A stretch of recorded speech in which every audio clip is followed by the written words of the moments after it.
اعوذ باللہ من الشیطان اللعین الرجیم، بسم اللہ الرحمن الرحیم۔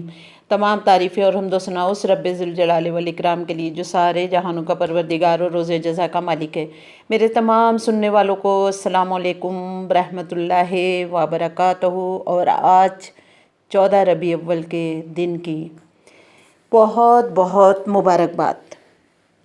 آج 14 ربیع اول اور منگل کا دن ہے، اور جب یزید پلید اس دنیا سے واصل جہنم ہوا اس دن بھی منگل کا دن تھا۔ یہ کیسے مرا، اس کے سلسلے میں مختلف روایات واقعات نقل ہوئے، جس میں سے کچھ اہل سنت کے ہیں اور ایک اہل ہمارے شیعہ علماء نے بھی ذکر کیا ہے۔ پہلا قول یہ ہے، ابن حبان نے قول کیا ہے، روایت کی ہے کہ یزید نے ایک رات شراب پی اور نشے میں ناچنا شروع کر دیا، اور ناچتے ناچتے جب گرا تو اس کے سر پر ایسی چوٹ آئی کہ اس کا مغز باہر آ گیا اور اس کی موت واقع ہو گئی۔ دوسرا قول ناظری اور ذہبی نے ذکر کیا ہے کہ یزید کی عادت تھی کہ وہ بندروں سے کھیلتا، کتوں کی لڑائی دیکھتا، خچروں پر بندر، اس کا ایک اپنا ایک خاص بندر تھا جسے ابو الخلف کہتا تھا، جس کی اس نے کنیت بھی رکھی ہوئی تھی ابو الخلف، تو اس کو وہ بٹھا کر دوڑانا شروع کرتا تھا اور اس سے کھیلتا تھا۔ یہ اس کا مشغلہ تھا۔ ایک دن جب وہ نشے میں بہت دھت تھا تو اس نے اپنے بندر کو گدھے پر سوار کیا، اس کے سر پر تاج رکھا، اس کو زیورات پہنائے اور اس کو دوڑانا شروع کیا، اور خود بھی اس کے پیچھے پیچھے دوڑنا شروع کر دیا۔ یہ بندر کو تنگ کر رہا تھا، یعنی کبھی اسے نوچ رہا تھا، کبھی گدگدی کر رہا تھا۔ اس سے بندر نے جھپٹ کر اس ملعون کو کاٹا، جس سے وہ واصل جہنم ہو گیا۔ تیسرا قول یہ ہے کہ جب یہ شراب کے نشے میں بھاگ رہا تھا تو نشے میں زور سے زمین پر گرا، جس سے دو باتیں مورخین نے لکھی ہیں کہ ایک تو یہ ہے کہ گردن میں کوئی چیز کے گھسنے سے اس کی موت واقع ہوئی، دوسرا یہ ہے کہ اس کے پیٹ میں کوئی چیز گھس گئی جس سے اس کی موت واقع ہو گئی۔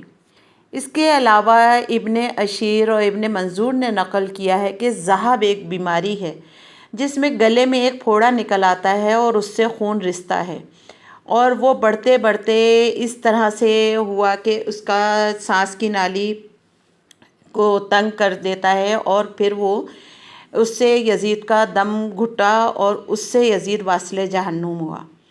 یہ اہل سنت ہمارے بھائیوں کے مختلف روایات تھیں، اور ان سب میں ایک بات تھی کہ یہ شرابی تھا، غلط کھیل کھیلتا تھا، نشے میں ناچتا تھا۔ تو یہ ساری روایات تو ان لوگوں نے بھی نقل کی ہیں۔ اب آتے ہیں شیعہ علماء کی طرف۔ ابن طاؤس نے ذکر کیا ہے کہ ابن مخنف نے لکھا ہے کہ یزید تمام جاؤ حشم کے ساتھ شکار کرنے نکلا، اور ہوارین جو شام میں ایک جگہ ہے اور آج بھی موجود ہے، اس مقام پر شکار کرنے نکلا۔ ایک مقام پر اس کو ہرن نظر آیا تو اس نے اپنے تمام لشکر کو روک دیا اور کہا کوئی بھی میرے ساتھ نہ آئے، میں اکیلا ہرن کا شکار کروں گا اور ہرن کے پیچھے جاؤں گا۔ اس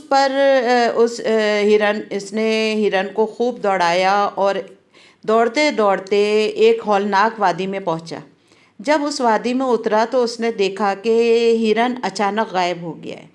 اب اس کو پیاس بھی لگ رہی تھی، کیونکہ اتنا زیادہ ظاہر ہے دوڑ چکا تھا اور اکیلا بھی تھا، پانی اس کے پاس نہیں تھا۔ اس نے دیکھا کہ ایک شخص نمودار ہوتا ہے جس کے ہاتھ میں پانی کا برتن ہے۔ اس نے کہا تھوڑا سا پانی پلا دو۔ اس شخص نے پانی پلایا، لیکن ایک عام انداز سے اسے تو نہیں پتا تھا کہ یہ کون ہے۔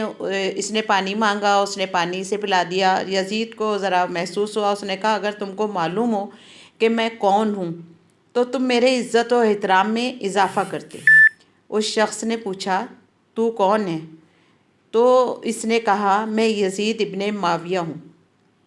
جب اس نے یہ کہا تو اس شخص نے کہا خدا کی قسم تم ہی قاتل حسین ہو اور تم ہی دشمن خدا ہو۔ یہ کہہ کر اس نے یزید پر حملہ کیا۔ یزید بھاگنے لگا تو اس نے پیچھے سے تیر مارا، جس سے یزید گھوڑے سے گرا اور اس کی ٹانگیں رکاب میں پھنس گئیں۔ گھوڑے نے دوڑنا شروع کر دیا اور اسی وادی میں یزید کے ٹکڑے ٹکڑے ہو گئے۔